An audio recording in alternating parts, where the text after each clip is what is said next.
Alhamdulillahi Rabbil Alamin. Wassalatu wassalamu ala ashrafil anbiya wal mursalin.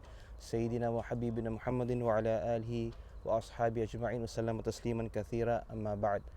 Ah, Sheikh, nung nakaraan pong mga pag-aaral po natin, nabanggit po ninyo yung iba't ibang mga labanan o giyera ng Propeta Muhammad, sumakanya nawa ang kapayapaan sa iba't ibang mga tribo, iba't ibang mga nasyon. Kaya marami pong nagtanong may nagpaabot po ng kanilang mga katanungan at ito pong lahat ay 6 na katanungan. May una pong tanong, yung una pong tanong, bakit po o ano ang dahilan bakit nagkaroon ng labanan sa pagitan ng Propeta Muhammad, sumakanya nawa ang kapayapaan, at ng tribo ng Quraysh? Okay, so napakagandang tanong.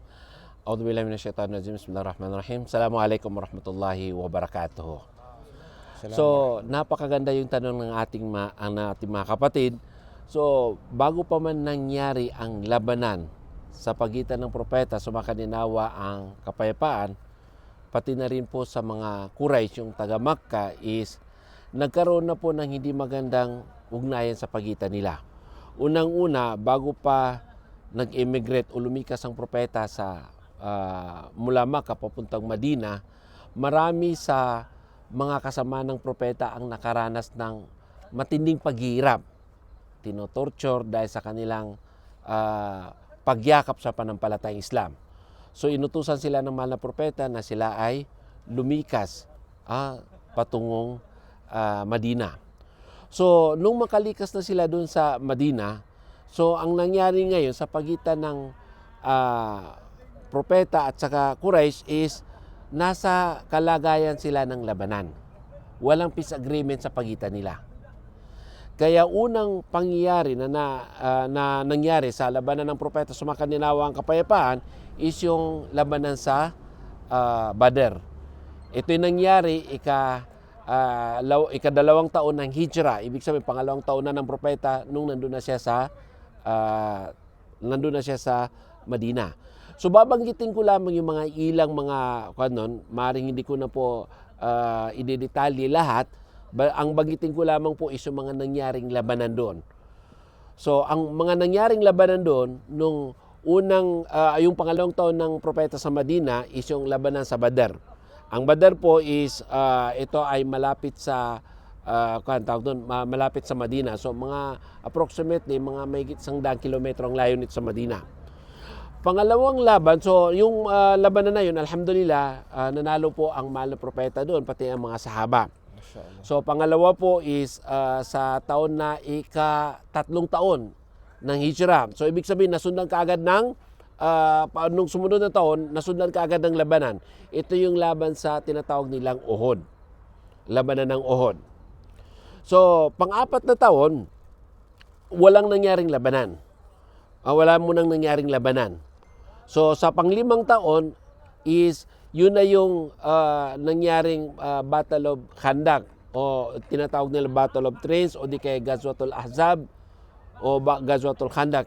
Iyon po ay nangyari sa taon na ika-5 ng Hijra, kung saan nagsama-sama po ang mga Quraysh, pati rin po yung mga tribong nakapalibot sa Arabia, at kabilang na rin po mga Hudyo.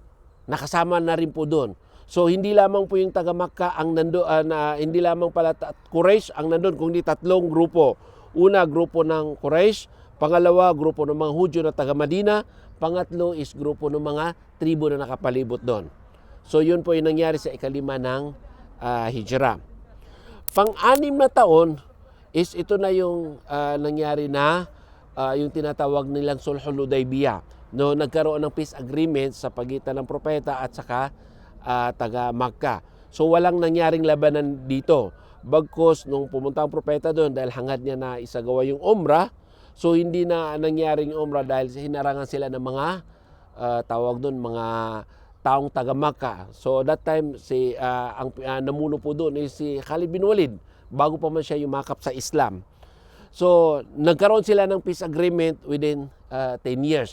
Doon sa peace agreement na yun, nilalaman ng peace agreement na yun is kung saan ang propeta, saka pa lang siya pwede makapag-umrah the following year nung kanilang agreement.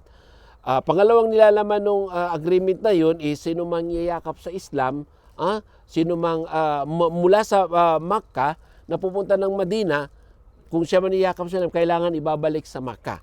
Sino naman ang galing sa Madina, pupunta na Makkah, ay hindi na ibabalik sa Madina. So parang kung titingnan natin, parang hindi pabor sa propeta, pero sinang-ayunan ng propeta yung agreement na yun. At bilang panguli, doon sa agreement na yun is yung grupo ng mga tribo na malapit sa Makkah. So sino man ang gustong sumanib doon sa dalawang nagkaroon ng kasunduan, halimbawa ang mga Quraysh sumanib sa kanila yung grupo ng Bani Bakar, yung mga tribo ng Bani Bakar sumanib sa kanila doon. So parang alay ng mga Quraysh yung mga Bani Bakar, yung mga tribo ng Bani. Tapos ang propeta naman, ang alay niya is yung yung isang grupo doon, Khuza'a, yung tribo ng Khuza'a. So kung sino man ang lalabag doon, halimbawa kung nagkalaban ng Bakar at saka Khuza'a at kinampihan ng taga Quraysh yung alay niya, laban doon sa alay ng propeta, so pwedeng tawag doon ipagtanggol ng bawat isa ang kanyang yung inataking alay.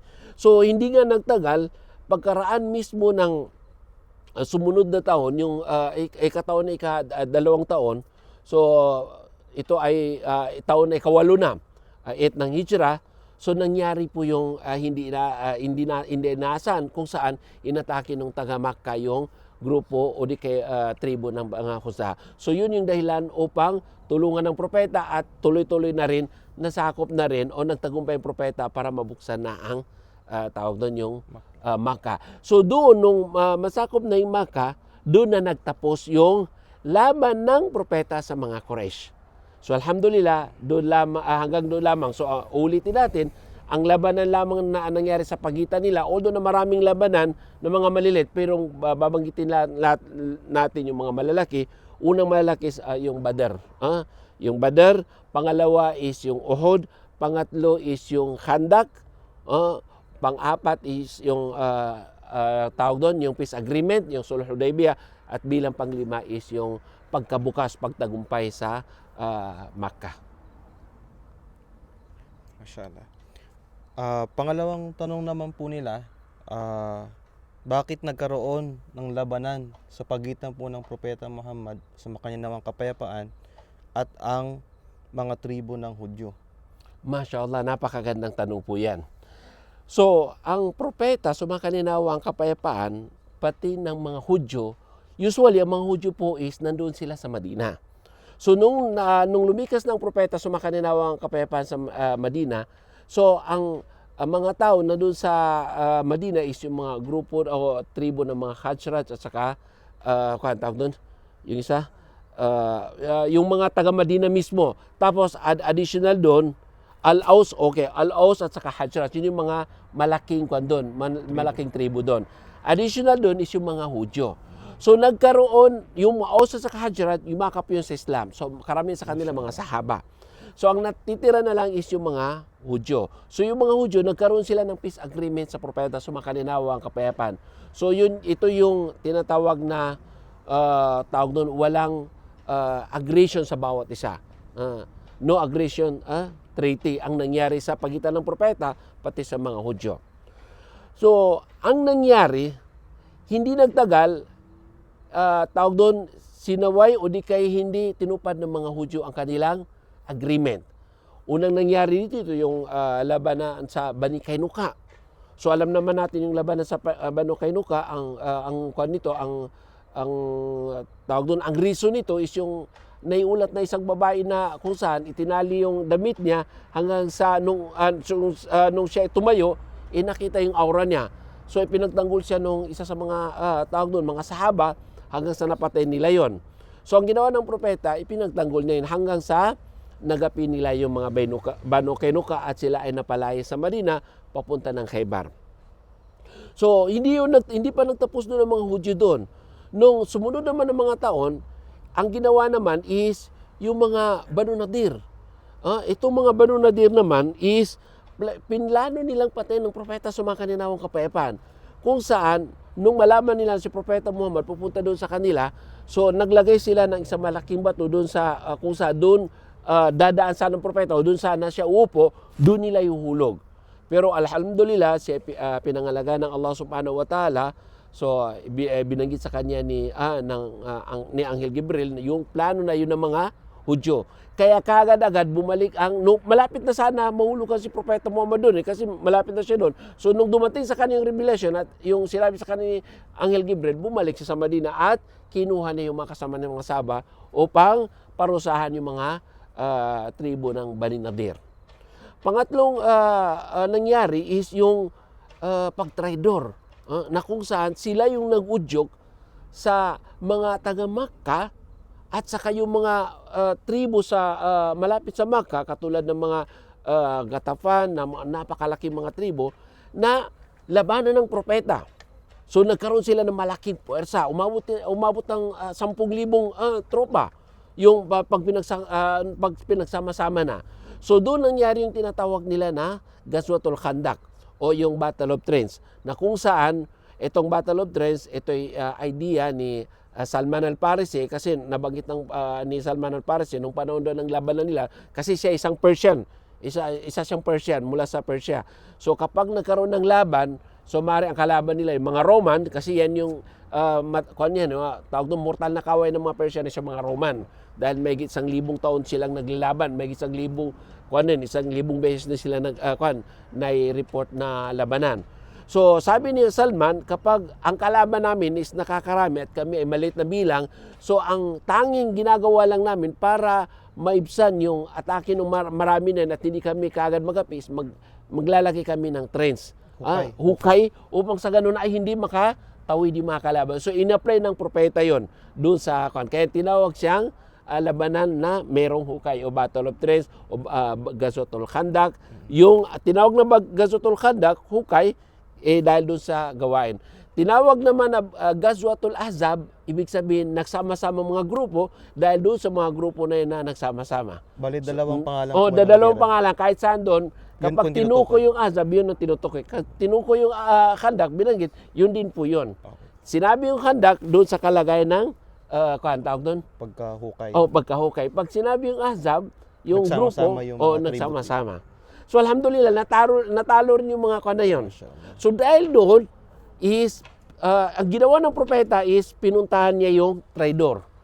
Yung mga Bani Qurayda, kasi sila yung nag-udyok po. Nag-udyok. Kung sila kasi nakakalam sa buong kwan. So parang masabi natin na sila yung spy. So dahil sa spy, napakalaking kwan yun, napakalaking tawag doon, parusa po yun. So kaya mabigat din na parusa ang pinata sa kanila. At bilang panghuli na labanan ng propeta is yung sa Khaybar. Yung sa Khaybar naman, nagiging hadlang sila sa mga tawag doon at sila yung tawag doon nag-udyok sa mga kalapit tribo na taga Makka, pati yung mga tribo rin na at mga Quraysh. So ginawa ng propeta is yun, inatake naman nila hanggang sa tuloy na silang tawag doon manahimik. Pero actually hindi pa sila nawala doon, pero ang nangyari, nagbigay na sila ng ngayon every year na gitsa doon sa propeta. Sheikh, yung sa labanan po ng Khaybar, ano po yun? Pangalan din po ba ng bakit po sinabing Khaybar? Okay. Yung Khaybar is lugar po ito. So ito'y lugar sa malapit sa Madina. So approximately may 200 kilometers ang layo nito sa Madina. Mashallah. So meron pong iba pang katanungan. Nasagot na po yung yung labanan sa pagitan po ng mga Hudyo at binanggit nyo na rin po yung sa pagitan ng mga tribo sa Arabian Peninsula, parang nandun na rin po yung meron pang ilan doon na hindi pa nabanggit. So yung din po isa sa mga tanong nila, bakit nagkaroon ng labanan ang propeta Muhammad SAW sa pagitan naman ng mga tribo ng ng Arabian Peninsula. Okay. Napakagandang tanong. So nangyari rin ito ang labanan sa pagitan ng propeta at saka sa mga tribo na kalapit lugar ng Madina. Unang nangyari nung ika-6 ng Hijra, yung tinatawag nilang Battle of Jikarad. Ito naman po is pang-atake pang-atake ng mga grupo ng pamilya ng Katafan. Sa pangunguna ni Uyayna bin Hisn. Ginawa po nun, inatake niya yung nag-alaga ng mga hayop. Kasi may mga hayop pa ng propeta sumakanina, inalaga na hayop. Tapos inatake yun ni, tawag doon, inatake ni Uyayna. Si Uyayna, isang tribo mula sa Gatafan. So alhamdulillah, doon nakilala si isang sahaba na si Salama bin Aqwa. So siya nakipaglaban doon hanggang sa makuha niya yung mga hayop na nakuha nila Uyayna. Pero alhamdulillah, dumating na rin po yung ibang mga tropa na mga sahaba. So kung hindi ako nagkamali, kulang-kulang mga 500. Yung mga umatake na yun, nasa 40 lamang bilang nila. Pero bago pa dumating yun, ang nakipaglaban sa kanila ay si Salama bin Aqwa. Pangalawang nangyaring labanan, ang binabanggit ko na lang dito is yung mga malalaking labanan. Yung mga maliliit, napakarami. Ang pinakamalaking labanan is after mismo ng pagtagumpay ng propeta sa tawag doon sa Makkah. So itong taga-Taif, nagkaroon sila ng tawag doon, nagkampi-kampihan na naman sila. Yung Bani Sulaim at Bani Katapan. So ang ginawa nila, gusto nilang atakin ng propeta sumakaninawang kapayapaan. So ito ay nasa bilang na 12,000 ng tawag doon, kawal. So napakalaking bilang. So ang ginawa ng propeta is inunahan sila, inatake sila doon. Kasi bago sila umatake yung mga mga tribo na yon ng Bani Sulaim, so ang propeta nang nauna. So, ang dami ng propeta that time, medyo maraming bilang nila, nasa 12,000. Okay, may konting tawag doon, may konting pagtutuwid. Yung dami ng mga kalaban is nasa 20,000 pataas. So, ang dami ng ang propeta is nasa 12,000. So, 10,000 yung una silang nakapasok sa Makkah para na-liberate nila ito. Then, additional 2,000 na taga-Makkah na bagong yakap sa Islam. So, naging 12,000 sila. So, yun yung unang labanan. Sa una, medyo nanibago yung mga kasamahan ng propeta. Medyo nakuha sila. Tawag doon, na-disalign sila doon sa formation nila. Bandang uli, natalo rin nila yung mga kalaban. So, hindi nagtapos yung labanan doon. Yung mga Bani Sulaim na yon, nagwedro sila, pumunta sila sa Taif. Kaya yung labanan sa yung dalawang lugar, yung Hunain, yung unang labanan, Hunain ang tawag doon, yung labanan sa Hunain, yung maraming bilang nila. Pangalawa, yung labanan sa Taif. Kasi nung pagkatapos ng labanan, nag-withdraw sila hanggang sa makapunta sila Taif, meron siyang napakalaking doon, tawag doon, castle doon sila nagtago. So, ang nangyari, matagal sila naglaban, hindi mapasok-pasok, bandang uli is, umatras na lang propeta, pananalangin na naway, gabayan yung mga tao na yun sa pananampalatayang Islam. So, after a year, ginabayan yung mga taga-Ahlul Taif, yung mga taga-Taif, at bumalik nila sila sa pananampalatayang Islam. So, yun yung mga malaking laban sa pagitan ng propeta sa kaibang tribo. Lastly, kasi ito, matatalakay natin ito sa labanan na sa Persian. Kasi ito, grupo rin sa may Domat al-Jandal. May isang lugar sa Saudi, ang tawag nila Domat al-Jandal, sa kasalukuyan, tinatawag nilang Al-Jub. Malapit din ito sa Madang Tabuk. Ito'y daanan ng tatlong magkakalapit na bansa. Iraq, Syria at saka Saudi. So parang medyo border ito. Iraq, Syria at saka Saudi. So merong hari doon na ang pangalan niya, Uqaydir o Aqidir. Maraming katawagan yun. Kaya pwedeng marinig niyo, Uqaydir ang tawag, isa lang po yun. So, yun, pinadala ng propeta, si Khalid bin Walid ang pinadala niya doon upang yun. Kasi isa sila sa nagbablock doon sa daanan ng propeta kasi ang Madina is papunta yan sa Syria para sa mga kalakal. So, binablock nila yon. So, ang ginawa ng propeta, para hindi na mangyari yun, pinadala sila ng Khalid bin Walid, pinadala doon hanggang sa sumuko yung tao na yon. Later on is nagbigay na sila ng taxes every year. Pero later on, bumalik na rin naman ito at nagkaroon ng laban sa panahon na ng Ridda War. So, nasagot po yung pangatlo naman nilang katanungan, pang-apat naman po nilang katanungan, Sheikh, bakit nagkaroon ng labanan sa pagitan ng Propeta Muhammad sa makanyanawang kapayapaan at mga murtad? Okay, Mga napakaganda po to mga bro. Para malaman ninyo, nung pumanaw ang mahal na propeta sa makaninawang kapayapaan, yung naganap na labanan sa pagitan ng mga Muslim at saka murtad, ito yung panahon na po ni Abu Bakar. Although na may nangyari na po sa panahon ng propeta, lumabas na si Musaylim al-Kadhab sa panahon ng propeta, lumabas na yon. Sa panahon ng propeta, lumabas na rin po yung hari sa Yemen na si Aswad al-Ansi. So lumabas na rin po 'yon. So sa panahon ng propeta meron na po 'yon. Pero ito ay tumindi, lumakas ang mga grupong ito nung pumanaw na ang propeta. Nung pumanaw ng propeta is ang nangyari sa buong Arabia, ang nanatili sa Islam na kung saan isinasagawa ang katuruan ng Islam is ang taga Makkah, taga Bandina, taga Taif at mga ilang mga hiwa-hiwalay na mga tribo. Karamihan sa mga lugar is meron silang tatlong kalagayan. Unang kalagayan, meron mga tao doon na totally bumaliktad na sa Islam. nagmurtad. Nagmurtad, totally. May mga tao doon na hindi naman totally nagmurtad. Ang ginawa nila is iniwan nila, hindi na sila nagbibigay ng tsaka. Hindi na sila nagbibigay ng tsaka. Ito yung grupo ni, kung maalala niyo yung binanggit ko kanina, yung grupo ni Uyayna bin Hisn. Ito yung mga grupo ng Pazare. Ito yung kanila, kalagayan nila. Ayaw nilang magbigay ng hiniwalay na kasi ang nila, ang tawag doon, ang paninindigan nila is parang binibigay lang to sa panahon ng propeta, kay propeta Muhammad lamang yun. Namatay ng propeta, so hindi na sila magbibigay. So hindi pa sila totally nagmurtad. At pangatlong kalagayan, ito ay mas matindi. Hindi lang murtad, kundi mas matindi pa sa murtad. Yung nag-angkin na propeta. So ang mga nag-angkin na propeta, ang pinakakilala dito is 4. Una is si Musaylama al-Kadhab, ito ay sa bandang Yamama. Ito ay Banu Hanifa. Ang Yamama is nasa Riyadh banda. Yung pangalawa ay si Tulayha al-Asadi. Tulayha bin Khuwailid al-Asadi.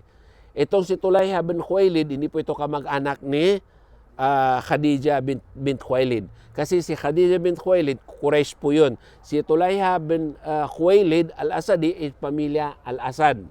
So ito ang lugar nila is sa may ngayon tawag doon sa may Ha'il banda. Sa may Ha'il banda. Pangatlo na nag-claim din na propeta ay isang babae, si Suja o si Saja.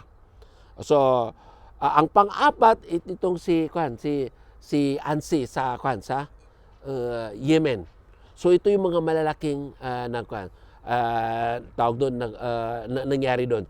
So sa panahon ni Abu Bakar, imagine, tingnan ninyo, kahit hindi man atakin ni Abu Bakar yung mga grupong yun, nauna na rin silang umatake sa mga Muslim. Kung maalala nyo, nung panahon na pumanaw ang propeta, bago pa man siya pumanaw, is ipapadala ng propeta si Usama sa bandang, doon sa nangyaring labanan nila nung tatay niya, yung kumalala yung labanan sa Mota, sa may Jordan, sa Karak Jordan. So namatay yung tatay ni Usama doon. Yun ang pinakapinuno doon, si Zaid bin Haritha, tapos sumunod doon si Ja'far bin Abi Talib, tapos sumunod si Abdullah bin Rawaha. After that, si Khalid ang namuno. So yung unang pinuno doon, si Zaid bin Haritha, yun yung tatay ni Usama. So pinadala ng propeta yun dahil mayroon na rin silang plano na atakihin ang tawag doon, ang mga Muslim. So pinadala doon si Usama kasama yung maraming mga sahaba. So kakonti na lang natira sa mga sahaba. So ang ginawa ni Uyayna, ang ginawa nila, pumunta sila sa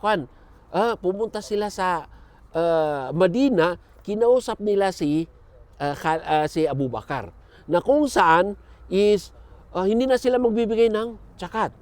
Ayaw na nila magbigay ng zakat. Kumbaga magdasal, ayaw na nila magbigay ng zakat.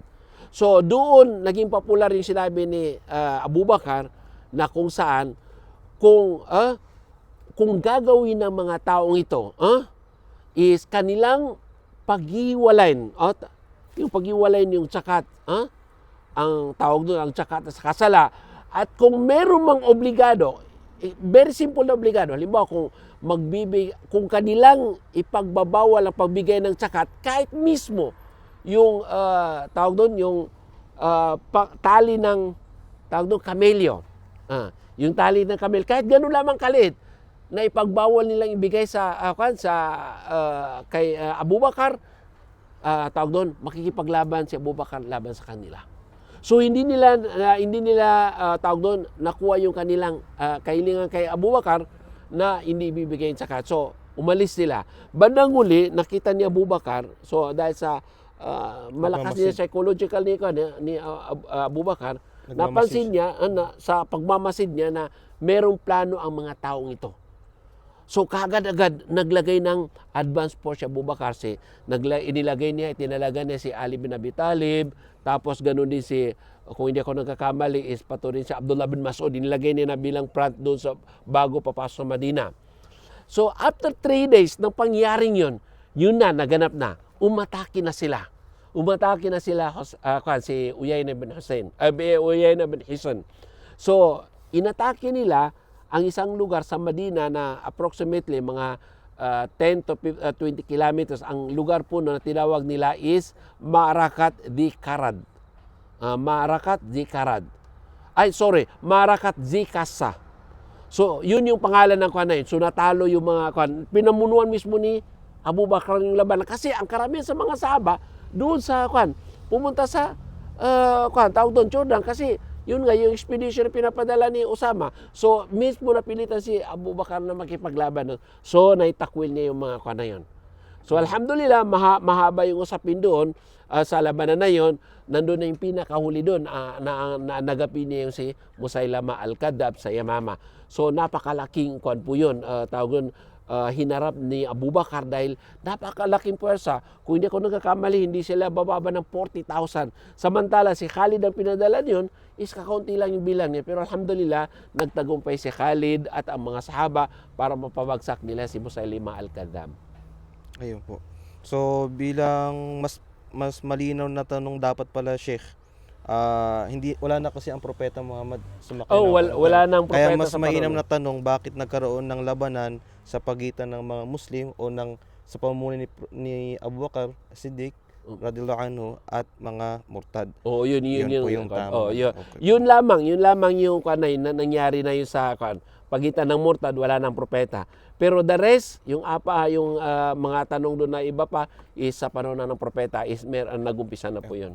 So mayroon silang iba pang mga katanungan, Sheikh. Yung panglima ay bakit nagkaroon ng labanan sa pagitan ng mga Muslim at ng mga Persians? Okay. Itong labanan sa pagitan ng mga Muslim at saka Persian, nag-umpisa na po ito sa panahon pa ng propeta sa makaninawa ang kapayapaan. Kung matatandaan ninyo, nung ika-6 ng Hijra, nagkaroon ng peace agreement ang propeta sa taga Makkah. So ngayon, walang labanan sa pagitan ng propeta sa taga Makkah. So ang ginawa ng propeta, nagpadala siya ng mga emisaryo doon sa mga imperyo. Halimbawa, nagpadala ng emisaryo sa tawag doon, hari ng Persia. Ang hari ng Persia that time ay si Kisra II o sa English si Khosrow II. Kisra Atani. Nagpadala ng emisaryo kay tawag doon, kay Heraclius. Heraclius II din. Yun naman, yung emperor ng Roma. Nagpadala rin si propeta ng emisaryo. Itong yung hari ng Egypt, si Muqawqis, nagpadala rin ng emisaryo si propeta sa hari ng Habasha, si Najashi. At marami pang iba na pinadala ng propeta ng mga emisaryo. At gayon din, nagpadala rin pala ng emisaryo sa hari ng Yemen. Ang hari ng Yemen that time ay si Bajan. Si Bajan, under siya ng Persian Empire. Okay. So, lahat ng pinadala niya ng mga emisaryo is tinanggap yung mga sulat ng mainam. Sa Roma, kay Heraclius, tinanggap ng mainam, hindi nagsabi ng hindi maganda. Sa Egypt, maganda yung response niya.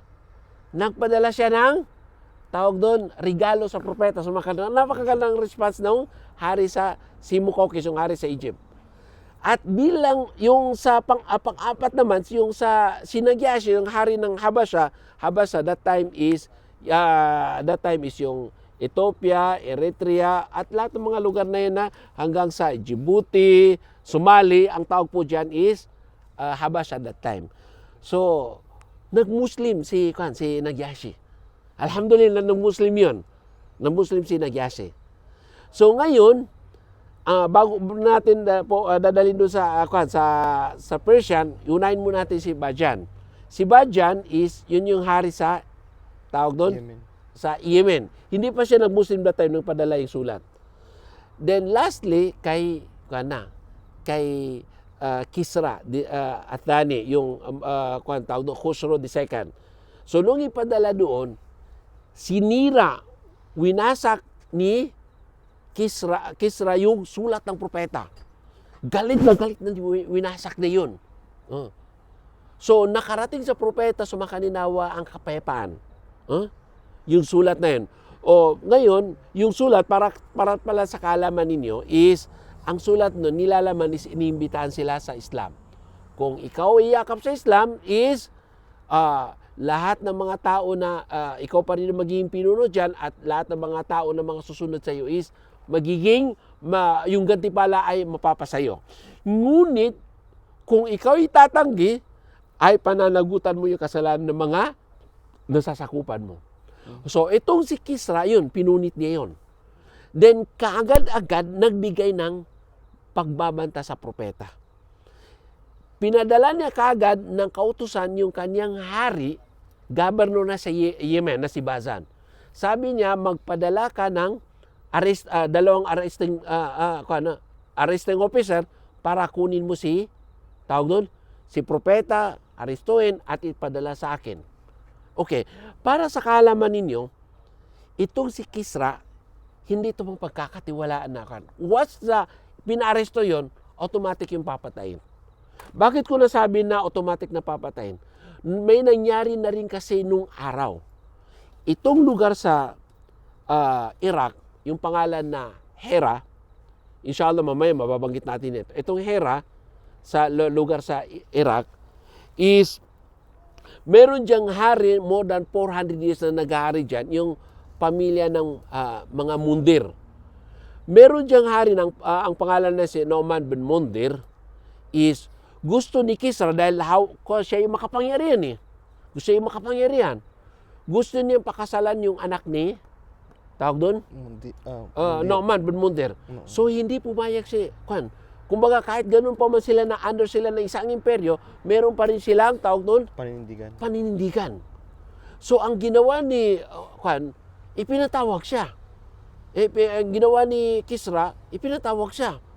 So alam ni Mundir, Nu'man bin Mundir, na pag pinatawag ito is, papatayin siya.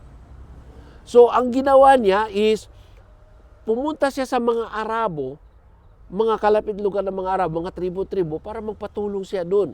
Para, kung tawag doon, tulungan siya laban sa kay Kisra. Pero wala mang tumulong sa kanya kasi takot din sila. Ang pinaka-last na lang na yung kaibigan niya, na ang pangalan niya is Bani Shayban. So, iniwan niya doon yung pamilya niya. Iniwan niya yung mga kayamanan niya doon, at siya ay tumuloy, pumunta doon kay Kisra. Ang ginawa ni Kisra, pinatay siya. Talagang pinatay. So, yun ang patunay siya. Yun ang patunay. So, nung nangyari yun, so, pinuntahan, inutos ni Kisra na kay Bani Shayban na ibigay yung anak o di kay mga kayamanan doon. Hindi pumayag si Bani Shayban. So, ngayon, merong, tawag doon, may trade. Hanggang sa nangyari yung labanan sa pagitan ni Bani Shayban at saka Persian. Natalo ngayon ng mga Arabo yung Persian. Mashallah, natalo nila. Although na malit sila, natalo nila. So, yun yung unang nangyaring labanan sa pagitan nila.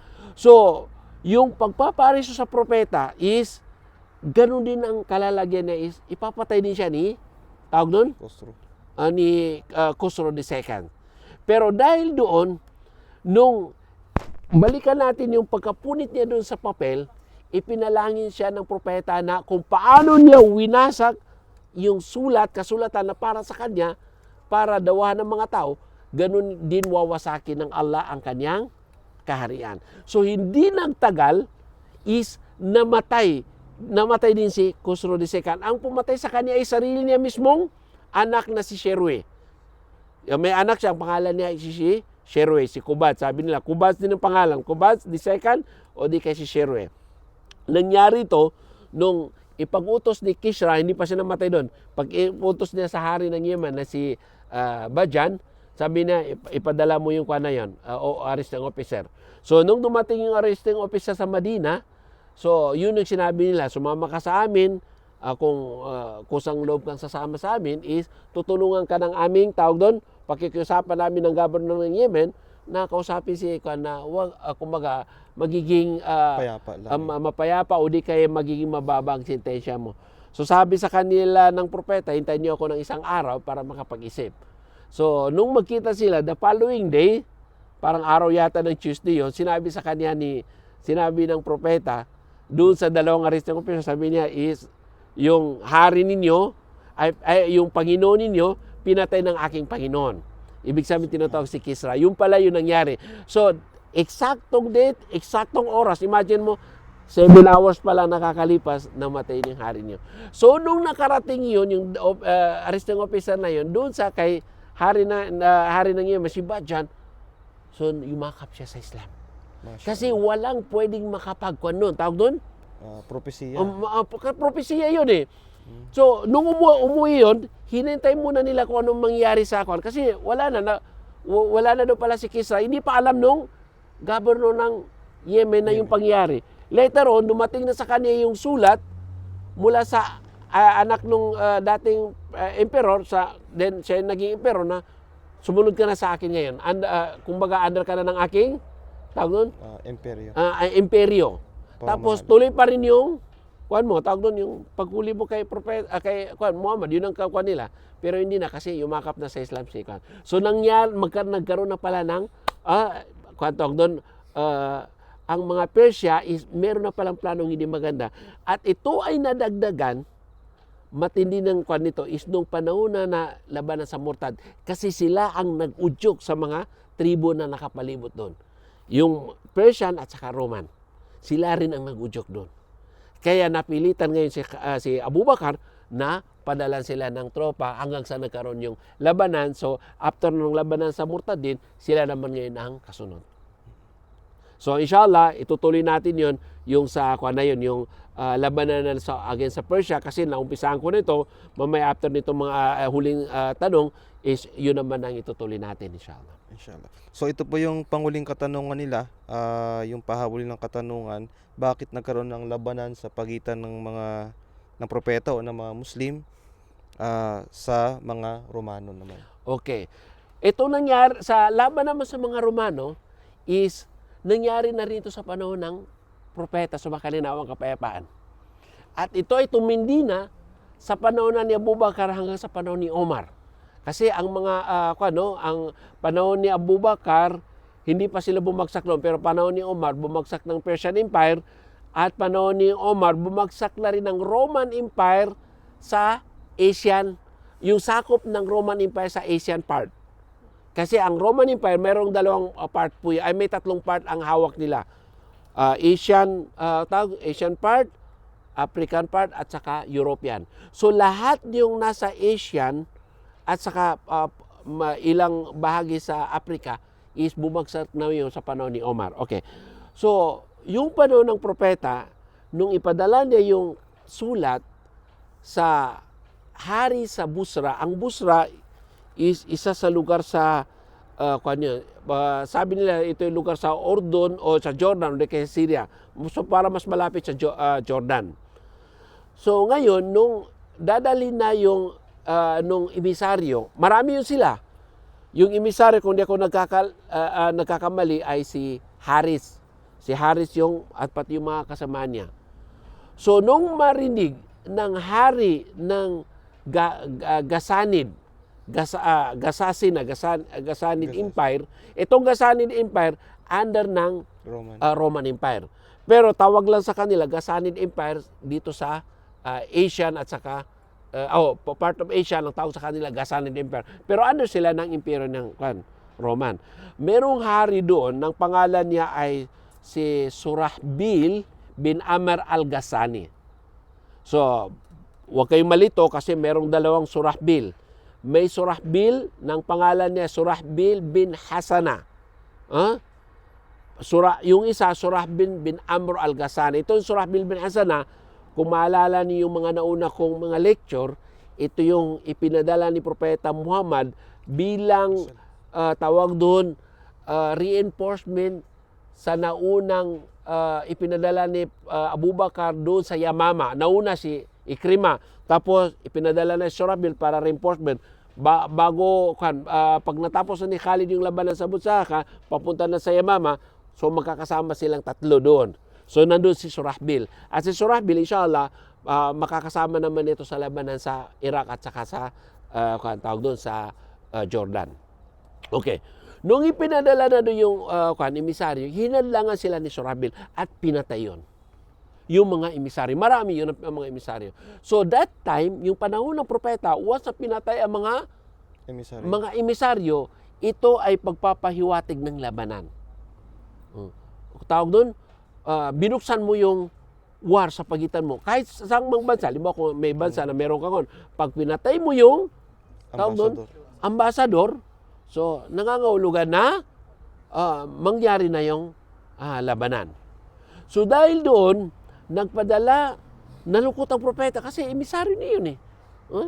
Kumbaga, mga sahaba, yung mga sahaba na yun, kung ano ang utos ng propeta, kahit delikado ito ginagawa nila, dahil ang hangarin nila dito is paano may palaganap ng Islam kahit na nakataya ang kanilang buhay. So hindi pinabayaan ng propeta yon.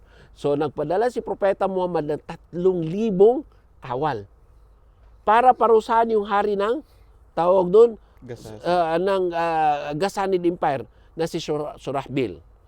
Ngayon, yung 3,000 na ipinadala, merong 3 pinuno doon na binanggit ng propeta. Ito yung si Zaid bin Harith ang una, pag namatay, si Jafar, pag namatay si Jafar, is si Abdullah bin Rawah. Pag namatay yun, mamili niya kayo kung sinong pipiliin yung pinuno niyo. So, ipinadala ng propeta yun, 3,000 sila, unexpected na hindi asahan nila yung pinadalang mga ng mga tropa na yun na ang darat na nila ay may 100,000. Yung Gasanid Empire, nakipagpulong sa mga Christian, mga Arabo doon, umabot sila ng 100,000. At humingi pa sila ng tulong sa mismong Roman sa Roman Empire. Nagpadala ang Roman Empire, so naging 200,000. Kaya may kita ninyo sa history, 200,000 laban sa 3,000. So alhamdulillah, madaling salita, natalo ni Khalid, pero hindi as in natalo na totally na bagsak. Natalo niya sa konting laban at nakawidro na si Khalid. So i-separate na natin ang labanan. Ang importante yung kasagutan ng brother. Hindi pa rin yung nagtapos doon sa bagay na yon. Akala natin tapos na. So nangyari yung tinatawag na Managaswa at Tabuk. Yung pa rin yung na yon. Yung pa rin yung mga Roman Empire na yun. Gusto nilang tawag doon, sakupin ang propeta. Kasi nung nalaman nila na nagtagumpay na ang propeta sa Makkah, na nagtagumpay na rin laban sa mga tribu doon, yung sa Hunain, pati sa Taif. So, huling labanan ng propeta yun, yung huling laban na yun, yung Ghazwat Tabuk, labanan sa Tabuk. So, nagpadala ang propeta ng tropa doon, ito na yung pinakamalaking tropa na pinadala ng propeta. Umabot sila ng 30,000. Yung kalaban nila, 40,000. So, hindi pa nakakamobilize yung mga kalaban, dumating na ang tropa ng propeta. Kaya ang nangyari, nagsitakbuhan yung mga kalabanan at hindi nangyari yung labanan. So, sumunod doon is, yun naman yung, nag-attempt na naman sila uli. Yun na yung pinadala na si Usama. So, ngayon, ang Persia at saka Roma is meron silang kalagayan na, tawag doon, labanan sa propeta. So, ang Roma hinahanga din mapabagsak, lalo tigit sa panahon ng Murtadin at ganoon din sa Persia. So yun yung mga dahilan kung bakit tawag doon ipinadala ng ni Abu Bakar yung mga tropa. So unang pinadala ni Abu Bakar nung matapos ng labanan sa Murtadin, hindi na pinabalik si Khalid. Imagine mo si Khalid bin Walid galing sa Yamama, sa Riyadh. Kung titingnan mo yung Riyadh to Kuwait, ang napakalayon, mahigit 1,000 kilometro. Sabi niya, tumungo ka na doon sa Kwan para kasi meron ng threat ang Persian Empire. So ang hari doon is ang pangalan niya sa Iraq yun, lugar na Ubullah. Yun yung si Hormuz. Si Hormuz galit na galit sa mga Muslim yun. Malaki ang tiwala sa sarili nila, mapapabagsak na mga Muslim.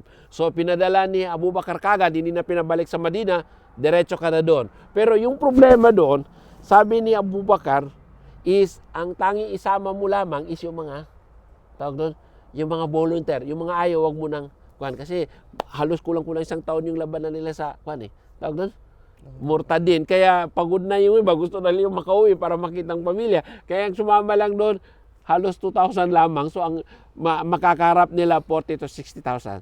So inshallah, isusunod natin yan pag ito nang pag-usapan natin is patungkol sa labanan sa, tawag doon, labanan sa Persian. Mashallah. Jazakumullah Oh, khairan. waiyakum. Alhamdulillah. So ituloy ko na lang. So yung Kasi naglaban na po. Alis